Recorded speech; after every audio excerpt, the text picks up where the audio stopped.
tal-problemi tagħna. Li tagħlaq il-qabar ta' dlamijiet tagħna biex hemm ukoll ifittx id-dawl tiegħek. Inti li tgħix fis-Saltan għal dejjem ta' dejjem. Amen.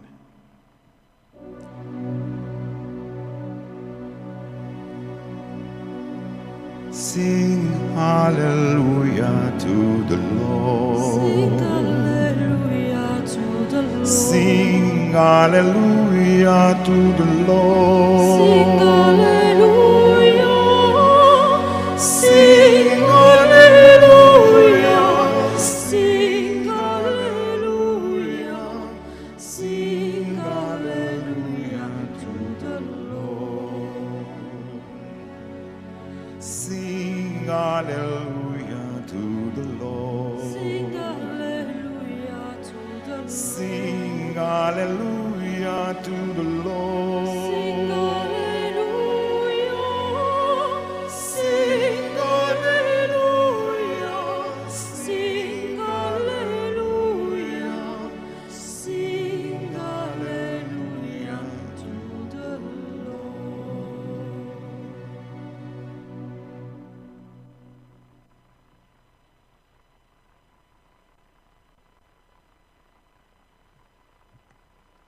Qari mill-Evanġelju skont San Mark.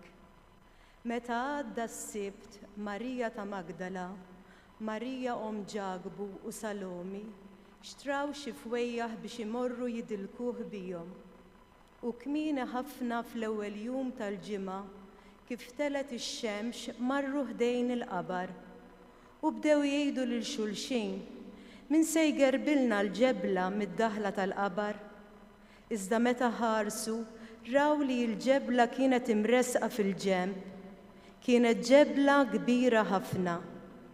Daħlu fil-qabar u raw żagħżugħ bil-qiegħda n-naħa tal-lemin, liebes libsa bajda u nħasdu. Immu qalilhom, xejn la tinħasdu, qegħdin tfittxu lil Ġesu ta' Nażaret li kien imsallab. Qam mill-mewt mhuwiex hawn.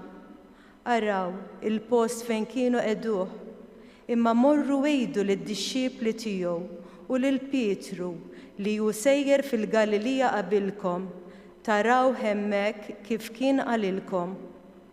U huma ħarġu l-barra u tbedu bġirja waħda mill-qabar għax kellhom roda fuqhom u baqgħu imbelħin bil-biża' u ma qalu xejn lil ħadd għax beżgħu.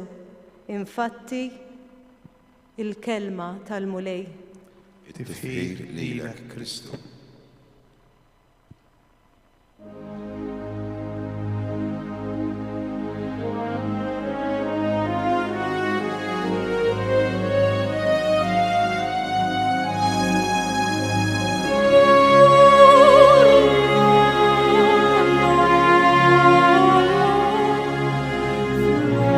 Glory to us,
lejt it-tajjeb.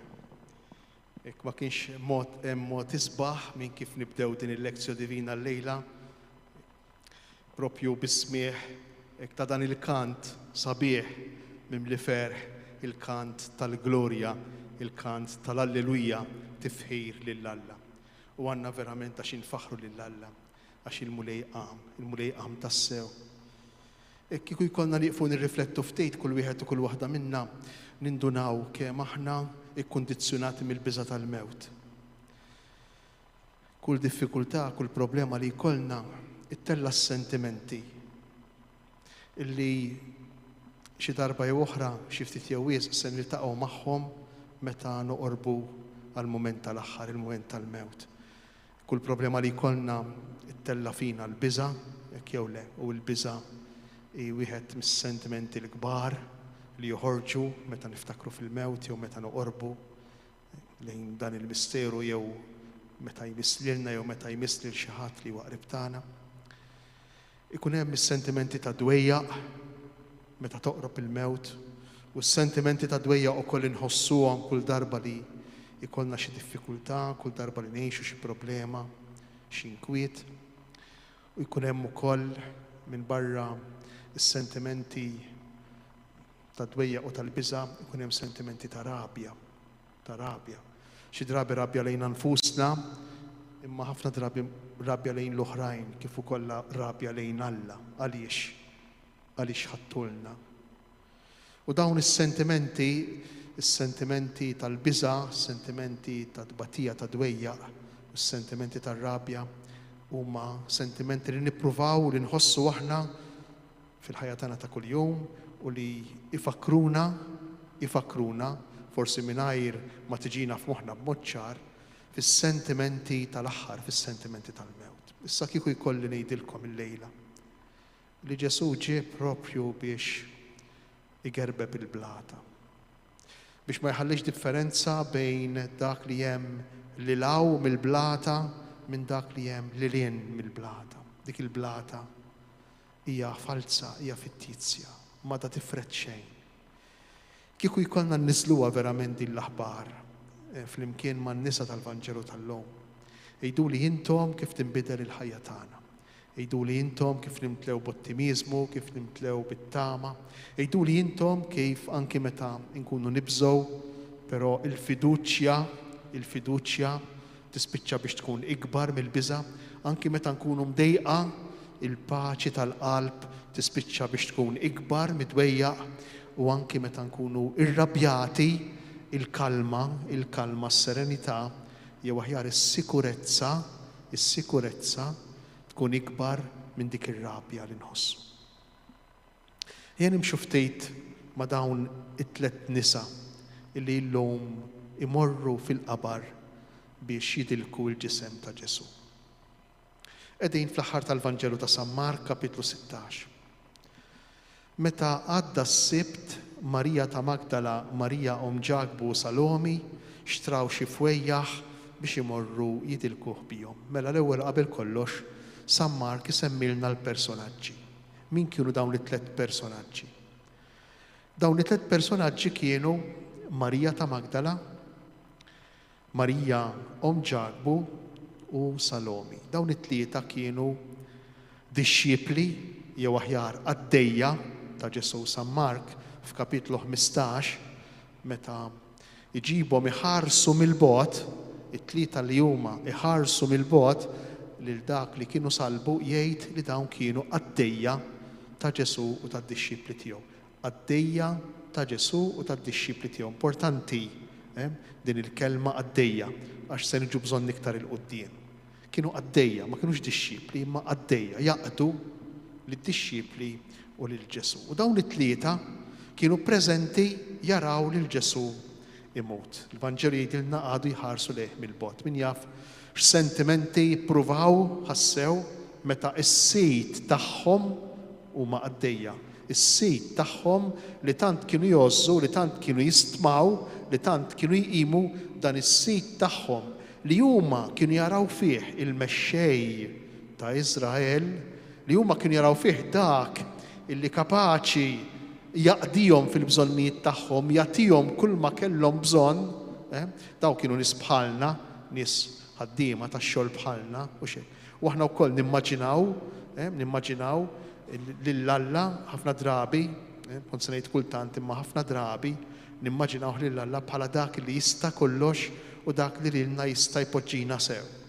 Dak li lilna jista' jaqdina fil-ħtiġijiet tagħna, fil-bżonnijiet tagħna. Dak li tmur titolbu u billi jista' kollox u għandu jagħtik. Kważi kważi u xek inħossu illi aħna jekk aħna għaddejja tiegħu bħal dawn in-nisa meta mmorru nitolbuh kważi kważi għandna dritt li jagħtina u nibqgħu ħażin, allura tidħol ir-rabja, tidħol it-tbatija, tidħol il-biża meta ma jaqdiniex, meta dan Alla tagħna ma jaqdiniex. Allura aħna simili ħafna għal dawn it-tlet nisa, dawn it-tlet għaddejja. Imma mhux biss tnejn minnhom, Marija ta' Magdala u Marija Ġakbu, jgħidilna l-Vanġelu ta' San Mark, mhux biss kienu xhieda tal-mewt ta' Ġesu, imma kienu wkoll xhieda tad-difna ta' Ġesu. Huma u jidfnu lil Ġesu. Lil Ġesu difnu Ġuseppi minn Arimatija, jgħidilna l-Vanġelu ta' San Mark difnu f'dan il-qabar ġdid, u l-Vanġelu jgħidilna gerbeb il-ġebla fid-daħla tal-qabar. Gerbeb il-ġebla. U ma jgħidilniex li kellu problemi kbar Ġuseppi minn Arimatija biex igerbeb il-ġebla. Ma kienx daqshekk diffiċli biex igerbiba biex jagħlaq id-daħla tal-qabar. Mela, sissa nafu min huma dawn it-tlet nisa u xi rwol kellhom fil-komunità ta' Ġesu. Kellhom ir-rwol li jkunu għaddejja u l-iskop tagħhom għalfejn kienu għaddejja ta' Ġesu x'kien. Ġesu jista' kollox, Ġesu kapaċi jagħmel il-mirakli, Ġesu kapaċi jagħtik dak li għandek bżonn, allura oqgħod ħdejh aqdih għal meta tista' tiġi bżonnu. Din kienet il-funzjoni, din dan kien l-iskop għalfejn dawn it-tlet nisa kienu jimxu wara Ġesu. Ftit jew wisq, importanti, ftit jew wisq ħafna drabi jkun ukoll l-iskop tagħna, għalfejn immorru l-Knisja, għalfejn il-fidi, għalfejn nagħmlu ċerta prattika reliġjuża u xekk inkunu għaddejja ta' dan is-sit tagħna mhux biss biex inżommuh kwiet imma biex meta nitolbuh u xekk ikollna peace, ikollna fuqiex x'insemmulu x'ngħidulu isma' aħna lilek dejniek, aħna lilek għamilnielek dak li inti titlob minna dak li inti trid u allura inti wkoll issa tittieħu ħsiebna. Ftit jew il-logical mentalità ta' kif aħna nirraġunaw u naġixxu mal-qaddisin tal-art u xekk għax intom tafu li m'hemmx biss qaddisin fis-sema imma hemm ukoll qaddisin fl-art. U aħna naġixxu b'dan il-mod. Jiena nipprova nagħtik il-vot u inti mbagħad imma titpattili tal-li nagħtik. Kważi kważi nispiċċa għaddej tiegħek imma bit-tama illi meta nkun fil-bżonn inti tagħtini dak li jien neħtieġ u ħażin għalik jekk ma tagħtihulix. Din kienet trid jew il-mentalità ta' dawn in-nisa u forsi nixbet fik l-attenzjoni tiegħi u tagħna kollha kemm aħna spiss tista' tkun din ukoll ir-relazzjoni tagħna mal-Alla. Ġifieri ma nkunux dixxipli, ma nkunu għaddejja, sa naraw ftit ġifieri tkun dixxiplu, nkunu għaddejja u mal-Alla nispiċċaw nikkontrattaw. Mela, il-Vanġelu jkompli mela jgħidilna li kien għadda s-sibt imma kien kmieni ħafna fl-ewwel jum tal-ġimgħa kif telet ix-xemx. Mela, l-ewwel sirna nafu min huma n-nies, min huma l-personaġġi għalfejn kienu dixxipli ta' Ġesu jew aħjar għalfejn kienu parti minn din il-komunità ta' Ġesu, edna li ma kinux dixxipli imma kienu għaddejja. Edna wkoll li dawn kienu it-tlieta min-nies kienu preżenti kemm fil-passjoni tiegħu u issa marru ħdejn il-qabar biex jidilku lil Ġesu bil-fejja. Ħanippruvaw naraw ftit il-ħin x'ħin marru. Kmieni ħafna fl-ewwel jum tal-ġimgħa. Il-Vanġelu jgħidilna li bejn wieħed u ieħor kienet ir-raba Sara, kieku jkollna mmorru għat-test fil-Grek nindunaw li San Mark qed jitkellem ir-raba Sara, jiġifieri bejn wieħed ieħor bejn it-tlieta u s-sitta ta' filgħodu. Kien għadu dlam mhux hekk bejn it-tlieta u s-sitta ta' filgħodu. Imma San Mark jgħidilna li kien l-ewwel jum tal-ġimgħa jew aħjar il-jum wieħed, mhux l-ewwel jum tal-ġimgħa kif inqeda bil-Malti, imma kien jum wieħed jew forsi kif se nifhmu aħjar jom Eħad. Jum il-Ħadd, jum wieħed, jum wieħed. Kien għadda s-Sibt, jum il-Ħadd, mela kien il-Ħadd kienet telet ix-xemx. U daw m'għandunawx li kienet telet ix-xemx. Jiġifieri telet ix-xemx. Mhux għax kien hemm id-dawl tax-xemx u setgħu jaraw le. Imma San Mark qiegħed jirreferi għal Ġesu li kien irxoxta. Għaliex għax kien għadda s-Sibt. X'jiġifieri kien għadda s-Sibt? San Mark mill-ewwel qiegħed jgħidilna li dija ta' dawn in-nisa li dija li kellhom dwar il-Messija kienet idija antikwata, sorpassata. Kienet idija li issa m'għadix valida, m'għadix tajba. Is-Sibt għadda. It-tradizzjonijiet tal-Lut, il-jum tal-preċett tal-Lut kien għadda. Il-jum tar-regoli tal-Lut kien għadda. U marru ħdejn il-qabar jew marru fil-qabar biex jidilku lil Ġesu bil-fwejjaħ. Fwejjaħ li kienu xtraw. Xi fisser dan? Ara taħsbu li kienet tradizzjoni ludija illi il-ġisem wara li kien jiġi mitfun bħalma kien ġara li l-ġisem ta' Ġesu wara żewġ tiljieli li kien mitfun dan il-ġisem xi ħadd seta' jmur u jidilku b'xi fwejjaħ. Żgur li ma kienx dejn it-tradizzjoni tal-Lut, assolutament. Allura x'tifsira fija dejn illi dawn it-tlet nisa imorru jidilku lil dan il-ġisem bil-fwejjaħ. It-tifsira li rid jagħtina San Mark tkompli ma' dak li konna qegħdin ngħidu, dawn it-tlet nisa għalkemm Ġesu issa miet u għalihom spiċċa kollox, però huma kienu għadhom ma ċedewx, kienu għadhom ma rħewx l-idea li dan Ġesu kien xi ħadd kbir, dan Ġesu kellu ikun dak li salva lil poplu mill-ħakma tar-Rumani, kellu jkun mexxej politiku ta' qawwa ta' seta' kbira, din l-idea ma rħewliex, ma neħħewiex minn ġo moħħhom u minn ġo qalbhom, tant illi anki jekk mejjed xorta waħda però dan skont l-idea tagħhom kien jistħoqlu ir-rispett, kien jistħoqlu l-qima.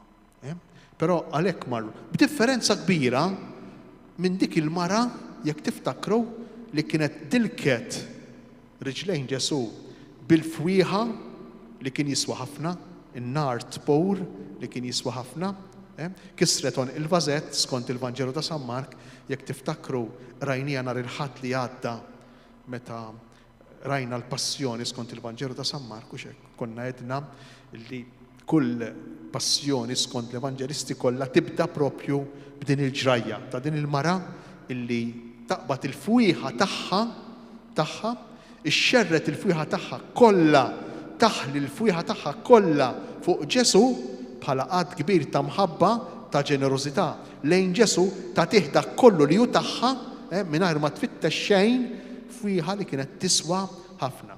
U konna għedna li f'dik il-fwieħa din il-mara qiegħda tagħti lilha nfisha. Għandna differenza bejn dik il-mara u dawn in-nisa għaliex għax dik il-mara veru kienet dixxieplu ta' Ġesu.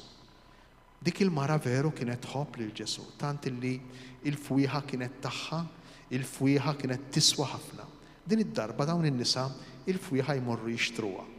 Marru xtraw il-fwieħa, xtraw xi fwejjaħ biex imorru jidilkuh bihom, jidilna l-Vanġelu.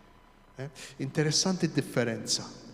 Mela mhux qegħdin jagħtu lilhom infushom dak li huma, mhux qegħdin jaħlu dak il-ftejt li għandhom jew il-ħafna li għandhom, imma marru jixtru jagħtu miż-żejjed li għandhom. Marru jixtru il-fwejjaħ biex jidilku l-ġisem ta' Ġesu. Żgur li San Mark irid jagħmel differenza bejn dik il-mara ta' qabel il-passjoni u fil-fatt Ġesu jgħidilha lil dik il-mara ħalluha għax dejn diġà refet qed terfa' dan id-dlejk din il-fwieħa għad-difna tiegħi. Dik il-mara diġà kienet refet, kienet għamlet il-fwieħa lil Ġesu għad-difna tiegħu. Ġesu dik il-fwieħa jaċċetta għaliex għax hija għotja tal-persuna dik il-mara tagħti lilha nfisha f'dik il-fwieħa tagħha. Mela dik il-mara itassew dixxieplu ta' Ġesu. Mhix għaddejja ta' Ġesu bħal huma dawn it-tlieta, imma hija dixxieplu ta' Ġesu. Naħseb ta' min jistaqsi jekk aħna nagħmlux parti iktar mill-qaddejja ta' Ġesu jew inkella mid-dixxiepli ta' Ġesu. Għaliex għax waħda mill-kundizzjonijiet biex nagħmlu l-esperjenza tal-irxoxt, biex nagħmlu l-esperjenza ta' Ġesu li jqum Ġesu ħaj hija illi minn qaddejja insiru dixxiepli. Minn qaddejja insiru dixxiepli. U din hija diffikultà kbira. Diffikultà kbira għalina l-insara. Għal kull bniedem, ma bo speċjali għalina. Xit-tendenza tagħna hi illi r-relazzjoni tagħna ma' Ġesu tibqa' dejjem relazzjoni ta' qaddejja aħna li naqduh u kbir aħna li imma mhux dixxiepli tiegħu.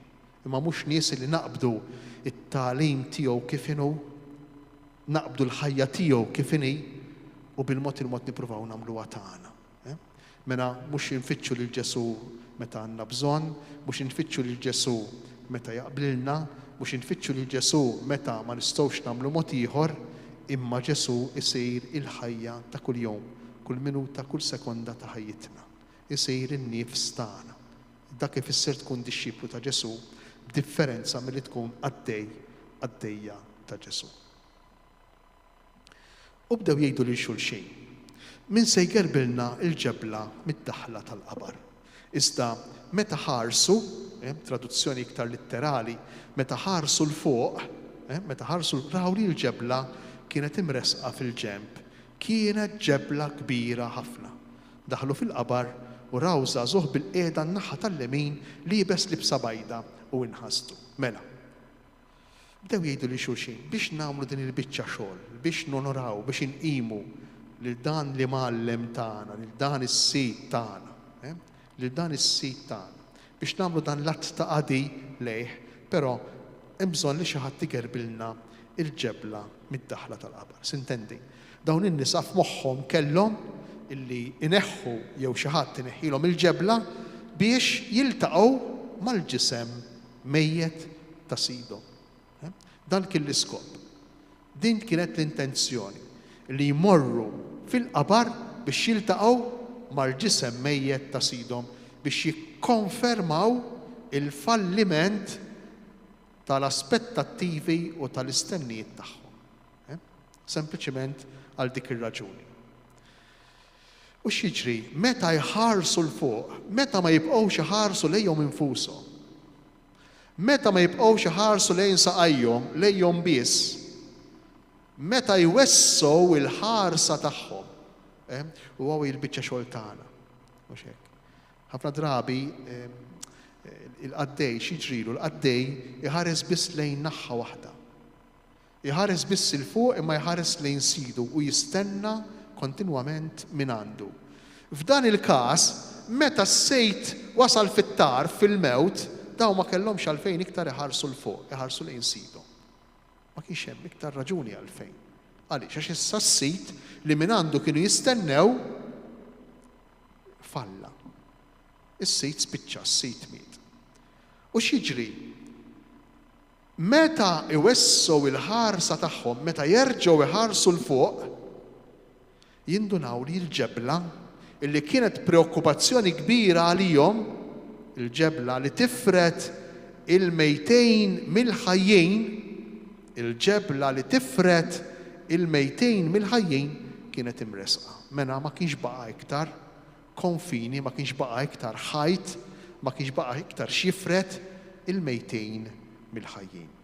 U l-Vanġelu jgħidilna kienet ġebla kbira ħafna. Jekk tiftakru kif bdejna l-lezzjon semmejna li Giuseppe minn Arimatija gerbeb il-ġebla qisu mhu xejn mingħajr ma kellu l-ebda problema. Hekk jgħidilna l-Vanġelu. Immissa issa biex ineħħu l-ġebla, il-ġebla kienet kbira ħafna. Milli ma ġebla qiegħed jitkellem hawnhekk San Mark? Ara taħsbu li qiegħed jitkellem mill-ġebla illi kienet fid-daħla tal-qabar u xek ta' Ġesu jew fid-daħla ta' xi qabar ieħor, ġebla li taraha li tmissa, ġebla tqila, ġebla kbira. Mhux minn dik kien qiegħed jitkellem hawnhekk San Mark. Imma l-ġebla kbira ħafna, tqila biex inresquha fil-ġemp, hija l-ġebla li għandna fil-qalb tagħna. Hija l-konvinzjoni li aħna għandna illi mal-mewt jispiċċa kollox. Din hija l-ġebla kbira u kbira ħafna li diffiċli ħafna biex ingerbuha. Din hija l-ġebla illi dawk in-nisa mill-bogħod diġà bdew jitkellmu jgħidu bejn min se jgerbibilna din il-ġebla. Min se jneħħilna din il-ġebla. Għaliex għax din il-ġebla maħniex kapaċi nneħħuha waħedna. Fil-fatt, il-ġebla jsibuha diġà imresqa fil-ġemp. Din il-ġebla maħniex kapaċi nresquha waħedna. Din il-ġebla iressaqha Ġesu irxuxtat. F'kull wieħed u f'kull waħda minnha. Jekk aħna nagħtuh iċ-ċans, jekk aħna inħalluh. Issa naraw iktar il-qudiem kif. Għax il-Vanġelu, dan il-Vanġelu ta' San Marku huwa prattiku ħafna. Ma ninsewx li il-Vanġelu ta' San Marku huwa l-ewwel Vanġelu li nkiteb jew aħjar huwa l-Vanġelu li huwa miktub fuq il-fonti li huma l-iktar oriġinali. L-istudjużi jaħsbu li qabel dan il-Vanġelu kien hemm rakkont li kien xott ħafna, rakkont fqejr ħafna, illi kien jiddeskrivi fil-qosor ħafna il-mewt ta' Ġesu u l-qawmin tiegħu. U dan ir-rakkont aktarx illi kien inkiteb ħafna kmieni, inkiteb madwar 5-6 snin wara l-mewt ta' Ġesu. Kmieni ħafna dan ir-rakkont. U kien diġà jdowr fidejn l-ewwel insara, fidejn il-komunitajiet insara. U kien jaqrawh dan ir-rakkont l-ewwel insara. U jimmeditawh l-ewwel insara dan ir-rakkont. Din il-ħaġa l-istudjużi jikkonkluduha fost l-oħrajn tafu minn xiex għax meta fil-Passjoni San Mark jitkellem il-qassis il-kbir, tant jieħodha for granted illi n-nies li qegħdin jaqraw jafu min kien illi qatt ma jsemmi ismu, qatt ma jgħid li kien Kajfa. Jiġifieri il-qassis il-kbir kien għadu Kajfa meta jinkiteb dan it-test oriġinali, dan it-test tal-bidu. Ara ma mmurx bl-idea li l-Vanġeli mhumiex storiċi. Il-Vanġeli huma storiċi, mhumiex storiċi kif nifhmuhom aħna llum, jiġifieri jirrakkuntaw l-istorja bid-dettalji u xekk u bil-kriterji tal-istorjografija tal-lum mhumiex hekk. Imma jirrakkuntaw l-istorja, jirrakkuntaw dak li ġara u xekk. Però ma ninsewx li huma Vanġeli, li huma aħbar tajba għalina. U allura il-problema l-kbira ta' dawn in-nisa u l-problema l-kbira tagħna mhix għajr kif se nresqu din il-ġebla. Jekk noqogħdu attenti, f'dan il-Vanġelu qatt ma jissemma, f'dan il-Vanġelu li smajna, qatt ma jissemma li kien il-qabar ta' Ġesu, qatt. Imma jissemma biss il-qabar, marruh dejn il-qabar. Ma jgħidx marruh dejn il-qabar. Għaliex? Għax jista' jkun kull qabar, kull qabar. Nistgħu mmorru ċ-ċimiterju aħna kull qabar jew aħjar tista' tkun kull qalb tagħna għax din il-blata kbira, din il-konvinzjoni kbira li mal-mewt jispiċċa kollox ħafna drabi nġorruha fil-qalb tagħna. Inġorruha fil-qalb tagħna. Ma ninsewx li il-kelma memorja, meta ngħidu memorja ngħidu dak li tifkira li tiftakar, u l-kelma monument oriġinaw mill-kelma qabar. Biex tgħid qabar bil-Griek tgħid mnemeion. Il-kelma memorja, ngħidu mnemonika tal-memorja, xi ħaġa tal-memorja, l-aġġettiv huwa mnemonika. U monument huma żewġ kelmiet li ġejjin mill-kelma qabar. Ara kemm il-kelma qabar hija proprju imprinted, immarkata fil-memorja tal-bniedem. Din il-blata allura verament hija ġebla kbira ħafna. Ġebla kbira ħafna. Imma jidħlu fil-qabar, mela din il-ġebla titwarrab u jidħlu fil-qabar. Irridu nagħtu ċans lil Ġesu li jwarrab din il-ġebla. Irridu nafdaw fih li din il-ġebla hija mwarba. Għax jekk ma nafdawx li din il-ġebla hija mwarba, nibqgħu blidija li fil-qabar x'se nsibu Adam u inti jiena ta' mewt. Riħa ta' mewt. Imma jekk aħna nħallu lil Ġesu igerbeb il-ġebla, aħna nidħlu fil-qabar. Biex naraw x'hemm fil-qabar ma' dawn in-nisa. X'hemm fil-qabar? X'raw fil-qabar? daħlu fil-qabar u raw żagħżugħ bil-qiegħda n-naħa tal-lemejn, ma rawx ġisem mejjed. Imma raw bniedem fl-aqwa tiegħu, Neaniskos bil-Grieg, bniedem madwar żagħżugħ madwar 18 sena. Żagħżugħ fl-aqwa tiegħu dan iż-żagħżugħ. Dan iż-żagħżugħ kien bil-qiegħda n-naħa tal-lemejn u libes libsa bajda. Ejja nippruvaw nieqfu ftit fuq iż-żagħżugħ imbagħad nirriflettu ftit fuq ir-reazzjoni tagħhom għal dan iż-żagħżugħ. Mela daħlu fil-qabar u raw iż-żagħżugħ Neaniskos bil-qiegħda n-naħa tal-lemejn, libes libsa bajda. Żagħżugħ fil-Vanġelu ta' San Mark insibuh ftit qabel jekk tiftakru rajnija nhar il-Ħadd ukoll fil-ġnien ta' Żebbuġ. L-istess kelma tissemma biss hawnhekk u dik id-darba fil-Vanġelu kollu ta' San Mark. In-Neaniskos dan iż-żagħżugħ ta' 18 sena bejn wieħed u ieħor illi fil-Vanġelu ta' San Mark fil-Passjoni kien fil-ġnien ta' Żebbuġ u meta s-soldati jaqbdu lil Ġesu jgħidilna San Mark kien hemm żagħżugħ illi ħarab imgeżwer fl-iżgħar jekk tiftakru, is-soldati jaqbduh u ż-żagħżugħ iħallilhom il-iżgħar f'idejhom u jaħrab qiegħri. Minnu dan iż-żagħżugħ? Nistgħu ngħidu li huwa l-awtur San Mark, le, assolutament. Dan iż-żagħżugħ mhux għajr figura ta' dak li kien se jiġri fl-aħħar tal-Passjoni. Il-iżgħar huwa il-ġisem ta' Ġesu li apparentement issa mejjed spiċċa iż-żagħżugħ huwa Ġesu. Illi jaħrab mill-mewt. Illi din il-passjoni kollha ser twassal huwa l-mewt imma Ġesu iż-żagħżugħ se jirbaħ il-mewt. Għalhekk għandna żagħżugħ ħdejn il-qabar. U fejn qiegħed iż-żagħżugħ? Qiegħed fuq in-naħa tal-lemejn tal-qabar. U ftit qabel lil Kajfa Ġesu jgħidlu qatt tara lil bin il-bniedem ġej fuq in-naħa tal-lemejn tal-Alla. Propja it-traduzzjoni litterali laqqasi naħa tal-lemejn hawnhekk f'din is-silta. Imma hija in-naħjiet li hemm fuq il-leminijiet. Hija kollha fil-plural. In-naħjiet li hemm fil-leminijiet. Jiġifieri żgur li mhux qiegħed jirreferi San Mark għal żagħżugħ illi qiegħed fuq il-lemin li qed jirreferi għal wisq iktar.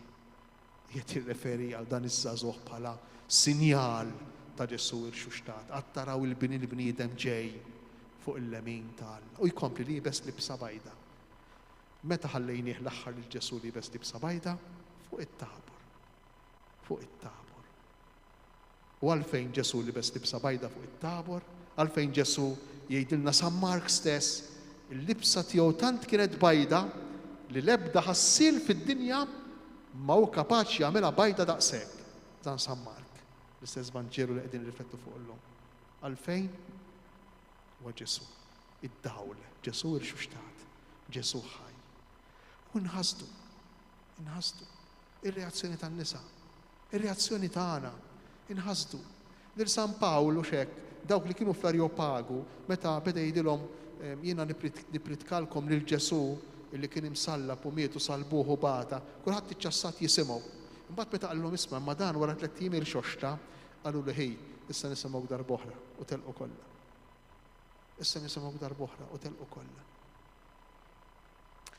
Inħasdu għaliex għax din il-verità lilna taħsadna.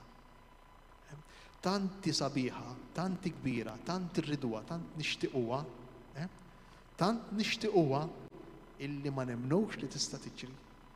Ma nemnux li tista' tiġri. Qed tiġini f'moħħi dik iċ-ċajta ta' dak it-tabib ma jimpurtax għax ngħidha, dak it-tabib dik il-mara xieħ anzjana li telet flotterija kbira ta' flus. U dawk kienu nkwetati t-tfal tagħha kif se nagħmlu biex ngħidula. U xi ħadd ġitu l-idea qal taf x'nagħmlu qal ngħidu lit-tabib u jgħidilha bil-mod. All right, tajjeb ħafna. U da qalu isma' dott ara kif ħadd tagħmel tgħid l-omna illi telet f'100,000 €. U dan okej, nirranġa ħallu f'idejja. U da qala Mari qalla tlajt f'100,000 € ta' kieku x'tagħmel bihom kieku titla' f'100,000 €. U dik qaltu kieku nagħtik nofshom. U t-tabib waqgħu mit-sobtu. Għaliex għax tant ma stenniex it-tabib, tant ma stenniex illi xi ħaġa sabiħa tista' tiġrilu, illi inħasad. U ħafna drabi jiġrilna lilna hekk ukoll. Tant inkunu gerjati, tant nistennew fil-ħajja tagħna illi se jiġri l-ħażin, il-pessimizmu fil-ħajja tagħna, illi nispiċċew propju biex nimxu dawk il-passi f'dik it-triq. Aħna stess mingħajr ma nindunaw. U allura x'in niġi biex nemmen xi ħaġa bħal din għalkemm kull wieħed u kull waħda minnha jrida fil-fond tal-qalb tiegħu. Jiġini li ngħidilkom isma' ippruvaw immaġinaw li hija veru din. Immaġinaw li hija veru, tassew se tqum mill-mewt. X'differenza kbira tagħmel f'ħajtek. Imma fl-istess ħin li tagħmel differenza meta ngħidlek immaġina li hija veru li jurini kemm hi diffiċli, kemm hi xi ħaġa ibsa biex nemmluha tassew. U kemm irid ikun Ġesu, verament Ġesu, biex igerbeb il-ġebla li għandna fil-qalb tagħna. Kemm irid ikun Ġesu biex igerbibha. Ikompli l-Vanġelu mu qalilhom xejn la tinħastu. Din hija l-verità. Xejn la tinħastu. Xejn la tinħastu. Qegħdin tfittxu lil Ġesu ta' Nażaret li kien imsallab, traduzzjoni iktar litterali, qegħdin tfittxu lil Ġesu ta' Nażaret l-imsallab. Dak li ġie msallab imma għadu msallab. Dan hu s-sens tal-kelma. Dak li kien imsallab dak li ġie msallab imma għadu msallab sal-lum. Mill-mewt. Mhuwiex hawn. Tinħasdux, xejn la tinħasdu. Qegħdin tfittxu lil Ġesu l-imsallab. Mill-mewt. Ġesu ta' Nażaret. Fil-Vanġelu ta' San Mark, il-verb tfittxu, tfittex, għandu dejjem konnotazzjoni negattiva. Qed tfittex xi ħaġa żbaljata jew f'post żbaljat. Dejjem. Kull meta jintuża dan il-verb tfittex. U allura hawnhekk dan iż-żagħżugħ lil dawk in-nisa qiegħed jgħidilhom ukoll isma'. Qegħdin tfittxu xi ħaġa żbaljata għaliex? Għax qegħdin ifittxu li jisibu lil Ġesu mejjed, qed jistennew li jarawh mejjed lil dan Ġesu li għalihom kien is-sejt, kien il-mulej, kien dak li kellu jeħlishom bil-poplu ta' Iżrael u qegħdin ifittxuh fil-post żbaljat, qegħdin ifittxuh fil-qabar. Mhuwiex hawn. Ġesu ta' Nażaret. Interessanti għax fil-Vanġelu ta' San Mark jissejjaħ Ġesu ta' Nażaret diversi drabi. Fil-Vanġelu. Per eżempju, l-ewwel li jsejjaħlu Ġesu ta' Nażaret almenu 3 darbiet. L-ewwel li jsejjaħlu Ġesu ta' Nażaret ikun dak ir-raġel fis-sinagoga, f'kapitlu 2 tal-Vanġelu ta' San Mark, dak ir-raġel li għandu spiritu ħażin li jgħidu x'għandna x'naqsmu. Ġesu ta' Nażaret. Ġejt biex teqridna, ġejt biex teħles minna, għandna tentazzjoni u xekk li jagħmel dan l-ispiritu l-ħażin lil Ġesu, tentazzjoni ta' mexxej politiku. Jekk trid tkun persuna li tagħmel suċċess, trid tkun mexxej politiku.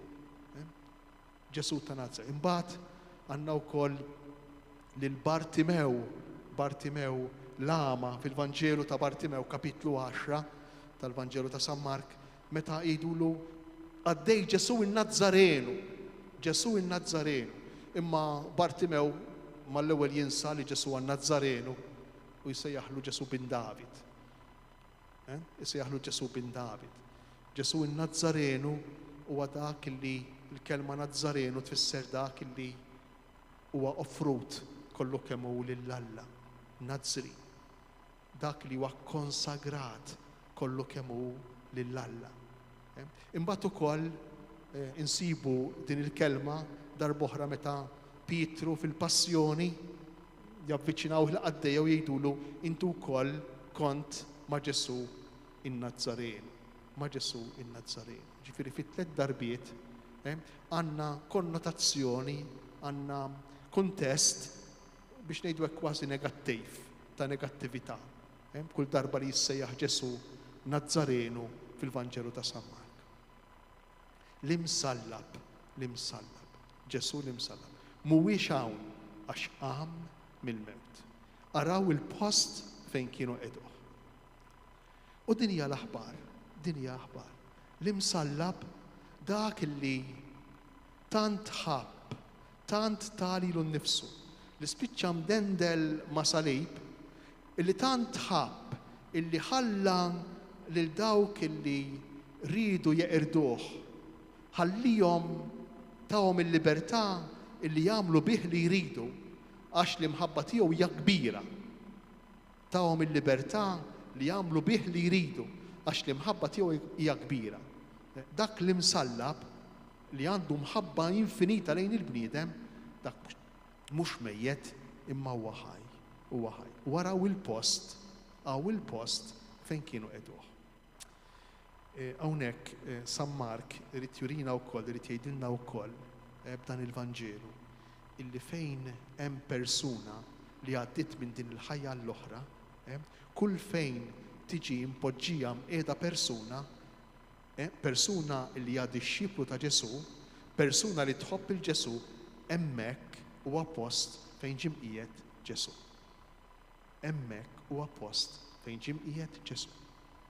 Mela mhux ommi jew missieri jew in-nanni jew in-nanna jew it-tiju jew it-tija jew it-tifel jew it-tifla, imma hemm imqiegħed Ġesu. U Ġesu huwa ħaj.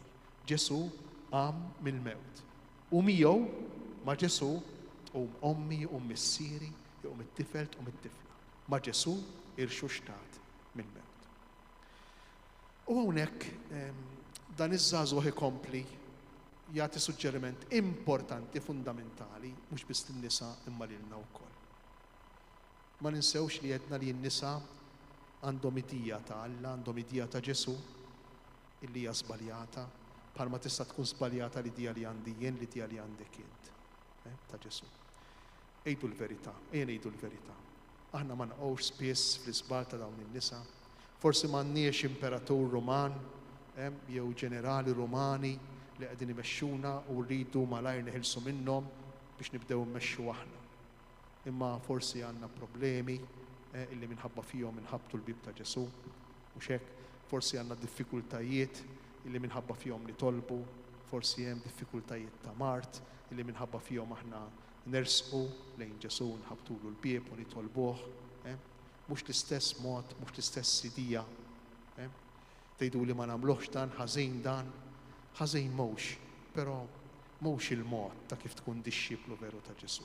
Kif edna ftit ilu li tkun dixxiplu ta' Ġesu u illi tant intrabat miegħu, li tagħmel ħila kollha tiegħek biex issir ħabib tiegħu, illi il-ħajja tiegħu tibda ssir bil-mod il-ħajja tiegħek, illi l-valuri tiegħu jibdew isiru l-valuri tiegħek, illi l-imħabba tiegħu issir ukoll il-ħajja l-mod ta' kif inti tgħix, il-verità tiegħu, il-Vanġelu tiegħu isir in-nifs tiegħek. Dan hu l-mod ta' kif inkunu dixxipli. U jekk niġu f'dan l-istat, jekk aħna nikbru b'dan il-mod fir-relazzjoni tagħna ma' Ġesu, anki l-problemi u d-diffikultajiet jieħdu xejra oħra. Ma nibqgħux inħarsu lejhom sempliċement bħala għaddejja, għatini.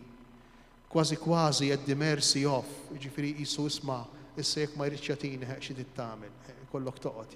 Kważi dan is-sens ta' sottomissjoni, aħna għaddejja u s-sejt u aħna hawnhekk u x'hekk bidejna vojta, nitkarbu l-ħnina.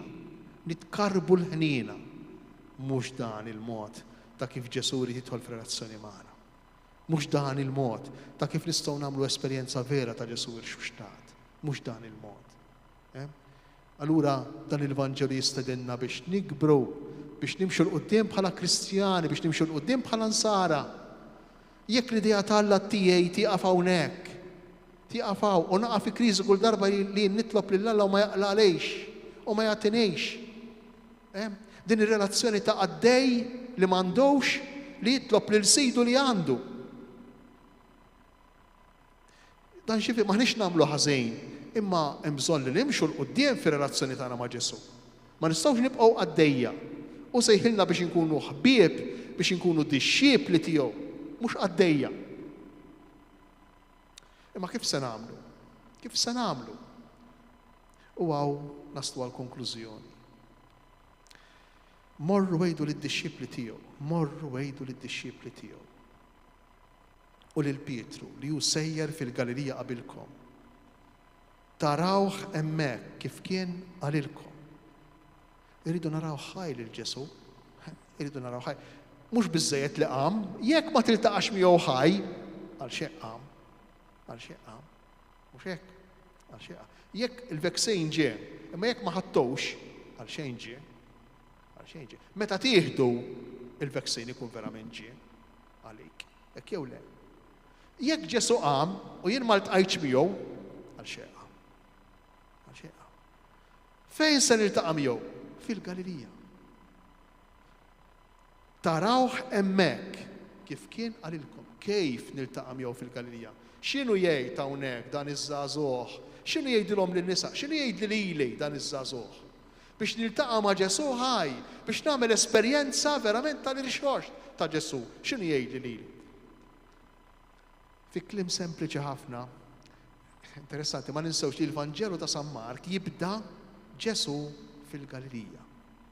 Ġesu il-Vanġelu ta' San Mark jibda Ġesu fil-Galilija. Mela x'inhu jgħidilna inni aniskos dan iż-żagħżugħ. Erġa' ibda aqra il-Vanġelu. Erġa' ibda isma' il-kelma. Għaliex? Għax hija l-kelma meta inti fimha u bil-mod il-mod tiddaħħalha f'moħħok u f'qalbek u bil-mod il-mod tifhem biċċa oħra, imbagħad terġa' taqra u terġa' tifhem biċċa oħra. Hija l-kelma li minn għaddej bil-mod il-mod twaslek biex tkun dixxiebli. M'hemm xejn iktar. Il-kelma. L-anġlu jgħidilhom morru wejdu lid-dixxiebli tiegħu għax ma fehmu xejn bħalkom, id-dixxiebli tiegħu ma fehmu xejn bħalkom, fiċċew id-dixxiebli tiegħu sejt, re, sultan, qawwi, setan, li jikmanda, li jeqret lir-Rumani, li titolbu jagħtik, hekk fehmu d-dixxiebli tiegħu. Jerġgħu jmorru l-Galilija, jerġgħu jibdew jaqraw il-Vanġelu, ħalli jifhmu x'jiġifieri tkun dixxieblu ta' Ġesu. Id-dixxiebli tiegħu daħseb wara aħna. Aħna mhux hekk ngħidu dawn għamlu 3 snin jew ma fehmu xejn. 3 snin mhux biżżejjed. Mhux biżżejjed. Mela kemm ikun hemm bżonn? 4 snin, 5 snin? Forsi 6, le. Il-ħajja tagħna kollha. Ħajtek kollha. Il-ħajja tiegħi kollha. Sa minn meta għadek fil-ġuf tommok, sa ftit wara li tmut. Għandna bżonn nisimgħu il-kelma tal-Alla kontinwament. Għax hija din il-kelma li titkabbarna f'Ġesu il-xuxtat. Hija din il-kelma li trid tlaqqana ma' Ġesu ħaj. M'hemmx mod ieħor. Dan jgħidulna Ġesu mhux qed ngħidlu jien. Tarawh hemmhekk. Fejn narawh il-Ġesu? Fil-Galilija. In-nisa, ir-reazzjoni tagħhom ħarġu l-barra, tbedu bġirja waħda mill-qabar. Ma fehmu xejn. Tbedu bġirja waħda l-istess kliem li għandna biex jirrakkonta San Mark kif ħarbu d-dixxiebli mill-ġnien taż-żebbuġ. Tbedu bġirja waħda. Għax kellhom roda fuqhom, l-istess kliem li juża San Mark biex jgħid kif kien Ġesu jiddeskrivi l-Ġesu fil-ġnien taż-żebbuġ. Roda kbira fuq imbeżza. U ma qalu xejn lil ħadd. Ma qalu xejn lil ħadd. Dan Ġesu bagħthom inni aniskos iż-żagħżugħ bagħthom biex jitkellmu mad-dixxiebli, jitkellmu ma' Pietru. Interessanti li inni aniskos dan iż-żagħżugħ firet lid-dixxiebli minn Pietru għalfejn taħsbu. Mhux biss għax huwa l-kap tal-Knisja ta' imma x'Pietru għamel esperjenza differenti minn tal-oħrajn. Għalkemm l-oħrajn ħarbu u l-ieħor imma Pietru ċaħdu lil Ġesu. Interessanti għax hawnhekk dan iż-żagħżugħ qiegħed jgħidu anki jekk ċaħdu lil Ġesu. Anki jekk ċaħdu wara l-qawmien rikonċiljazzjoni. Irid ikellmu Ġesu lil Pietru. Irid jirranġa ma' Ġesu Pietru. Irid jinsa, irid jgħidu lil Pietru Ġesu li dak li ġara għadda u mar u issa jista' jservih biex jikber fil-ħbiberija fir-relazzjoni tiegħu miegħu. Ir-rikonċiljazzjoni. Kemm kultant aħna ikollna guilt feelings u inħossu sentimenti taħtija, forsi jmut xi ħadd u forsi jkollok xi tgħid miegħu forsi qabel ma miet jew ma lħaqx irranġajt kollox. Serraħ rasek, serraħ rasek. Aqra l-Vanġelu, serraħ rasek. Ġesu l-ewwel ħaġa li jagħmel Pietru. Irrid ngħidu li kollox sew lil Pietru. Irrid inserraħlu rasu lil Pietru. U ma qalu xejn il-ħadd għax beżgħu. Infatti, hekk jispiċċa l-Vanġelu ta' San Mark. Imma ma nistgħux tinnagħmluha fil-quddies u xekk għax inkella tgħid il-qassis qabeż biċċa. Imma fil-fatt il-Vanġelu ta' San Mark hekk jispiċċa. Għaliex? Infatti, kif irid ikompli? Terġa' tibda taqra l-Vanġelu mill-bidu. Infatti, il-Vanġelu ta' Ġesu Kristu skont San Mark. Infatti, Ġesu fil-Galilija. Nerġgħu nibdew nisimgħu l-kelma tal-Alla. Għaliex? Għax kull darba li tisma' l-kelma tal-Alla, inti tikber fil-maturità tal-esperjenza ta' dixxieplu. Ejjew nroddu ħajr lill-Alla għal dawn id-doni għad-don sabiħ ta' din il-kelma. Ma nimmaġinawx li jiġi jgħid il-festa tal-Għid u tisma' omelija jew lezzju divina jew pritka jew kollok u ħadd tfaqqa subajk u tgħid men issa nemmen Ġesu ħaj, ma jiġrix hekk. Ma jiġrix hekk. Jew fejn fien tara li xi ħadd li minn għalik miet u taraħ tgħid mena nemmen fil-qawmin milli ma jiġrix hekk, mhux hekk l-istorja. Ma jiġrix hekk. Jekk aħna qegħdin nistennew xi ħaġa hekk, ħanibqgħu delużi għall-aħħar, għall-aħħar. Ġesu jgħidilna kif tal-Vanġelu ta' San Mark. Għax interessanti li kull Vanġelu għandu suġġeriment ieħor differenti ta' kif aħna nistgħu nagħmlu esperjenza ta' Kristu ħaj. Imma mhux il-ħin li noqogħdu ngħidu kif kull Vanġelu jgħinna nagħmlu lilna lili llum fis-sena 2021 nagħmlu esperjenza ta' Ġesu il-Xuxtat.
kemm inti kbir, Mulej.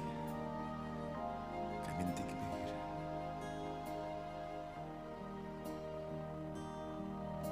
Sirna illi jent fis-sema ikun inqaddes ismek tiġi saltnatek ikun dak li trid kif is-sema hekk dak fl-art ħobżna ta' kuljum għatina int illum aħfrilna nubietna bħalma naħfru lil-minu ħati għalina ma ddaħħalniex fit-tiġrib iżda ħlisna mid-deli missirna li inti f'ismewi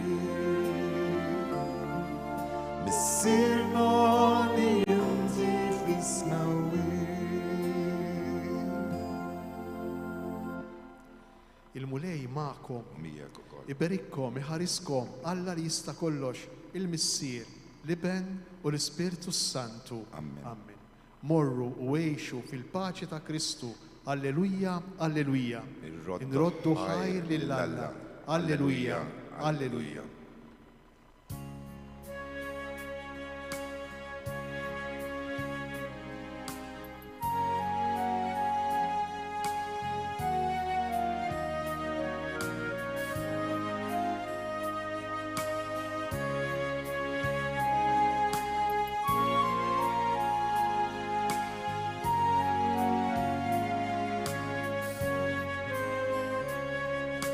Jesus Christ, you are my life. Alleluia, alleluia. Jesus Christ, you are my life. You are my life. Alleluia. Sei via, sei verità, tu sei la nostra vita, camminando insieme a te, vivremo in te per sempre. Jesus Christ, you are my life. Alleluia, alleluia. Jesus Christ, you are my life. You are my life. Alleluia. Jesus Christ, you are my life. Alleluia, alleluia. Jesus Christ, you are my life. You are my life.